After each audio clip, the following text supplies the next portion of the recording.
Therapists, what's the most disturbing thing a patient has disclosed to you? My patient's parents were having problems, and they shouted at each other almost every night. One evening, when my patient was 11, she came home to find that everything was normal. Everything. No shouting, no throwing things, no nothing. She had a feeling that something was wrong, but dismissed it and walked to her room. A few hours had passed and still, nothing had happened. Her parents were sitting in the living room, not talking. Then she realized that her aunt was missing. Alarm shot through her as she remembered that almost every single one of their fights were about her. Immediately, she sprinted through the door of her room and instinctively went to her parents' room. She got in, not even caring if her parents heard her, and shouted her aunt's name. Nothing, no answer. She knew she didn't have much time before her parents came running upstairs, so she quickly went to hide in the closet. To her surprise, there were no clothes, and it stunk really bad. She took out her phone and shone a flashlight around. She looked in dismay as she saw her aunt, limp, vomit dripping from her mouth. She almost vomited herself in disgust. She could hear her parents looking for her in their room. She started feeling terrified. The minute she heard them leave and close the door behind them, with a key, she left the closet slowly, careful not to make any sound,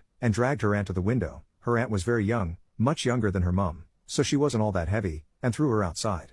She then jumped. The window wasn't very far from the ground. They lived right next to a forest, so she landed in a bush. She started dragging her aunt and trying to run as far as she could. When she was a few meters away, she fell on the ground, exhausted. Then, for the first time, she looked back at her aunt. Her heart dropped. Her aunt wasn't breathing, and she had no heartbeat. She was dead.